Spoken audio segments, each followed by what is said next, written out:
Na medida que o tempo passa, nós vemos que algumas horas do rush em São Paulo e outras grandes cidades do Brasil, anda-se mais rapidamente a pé do que de carro. No Brasil, a queima de gasolina e óleo diesel por alguns milhões de veículos é a maior responsável pela poluição do ar nas grandes metrópoles. Mas no resto do mundo, sobretudo nos países ricos, a atmosfera é principalmente envenenada pelos gases emitidos nas usinas termoelétricas. Nesses países, a maior parte da energia elétrica é gerada em usinas que utilizam petróleo ou carvão mineral como combustível. Somados ao petróleo que se gasta para movimentar os meios de transporte, constatamos que esses combustíveis são, de longe, as maiores fontes de fornecimento de energia do mundo contemporâneo.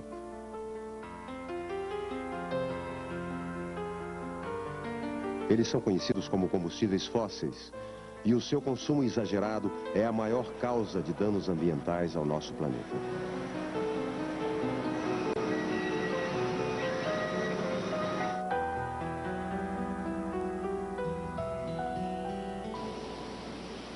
Os efeitos nocivos mais visíveis do petróleo são os constantes vazamentos nos rios e oceanos.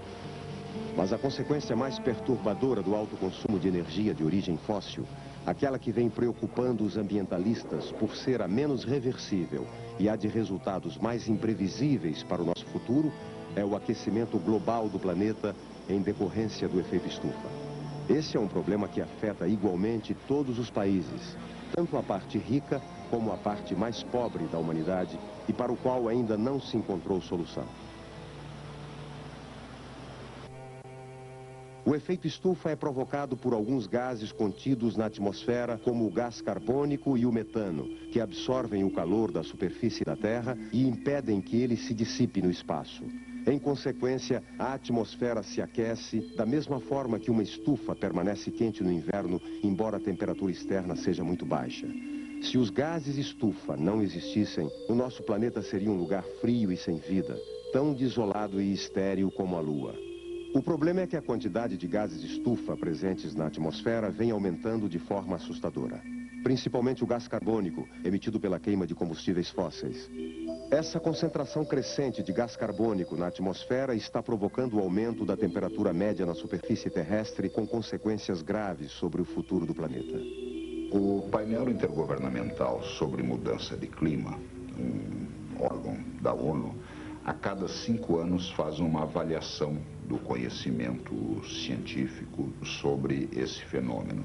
No momento, a sua previsão é de que, a continuarem as coisas como estão, haverá um aumento entre 2 e 3 graus Celsius da temperatura média da superfície nos próximos 100 anos e que será acompanhado por um aumento do nível médio do mar de cerca de 50 centímetros. O nível do mar vai subir em consequência da fusão do gelo na Antártida e nas altas montanhas provocada pelo aquecimento global. É evidente que o efeito da subida de meio metro dos oceanos será quase nenhum para um país montanhoso e alto, e gravíssimo para países como as Ilhas Maldivas, perto do sul da Índia, que são um atol de corais cuja altura média acima do nível do mar não é muito maior do que esses 50 centímetros. Alguns cientistas acham ainda que se a temperatura média na superfície do planeta subir de 2 ou 3 graus até o final do século XXI, haverá espetaculares alterações no clima. Novos desertos surgirão, a agricultura e as florestas serão afetadas e todas as formas de vida na Terra correrão sérios riscos. Esse é o problema científico. O problema político importante é como evitar que isso ocorra. Não completamente, isso é impossível. A temperatura média do planeta já subiu um pouco menos de meio grau Celsius. Haverá que encontrar novas maneiras de atender às necessidades da nossa civilização sem emitir tanto. O problema é como a humanidade pode continuar a produzir e consumir quantidades cada vez maiores de energia sem emitir tanto gás carbônico. A resposta parece simples. É só queimar menos carvão e menos petróleo. Mas na prática isso significa mudar a maneira como a maioria dos países obtém energia elétrica e introduzir novas tecnologias para os meios de transporte. Nos países mais ricos, que são os grandes emissores de carbono e os principais responsáveis pelo agravamento do efeito estufa, essas mudanças dificilmente ocorrerão a curto prazo. E sem eles, não há nada que o resto do mundo possa fazer para reduzir o problema.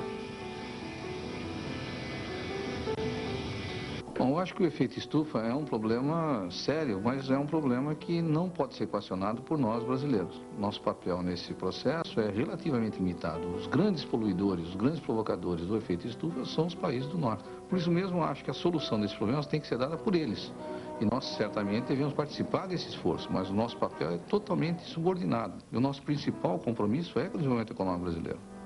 Parece que voltamos à questão inicial, aos conflitos entre desenvolvimento e meio ambiente. Mas é claro que os problemas de poluição local, como lixo e saneamento básico, devem ser resolvidos junto com o desenvolvimento econômico e social.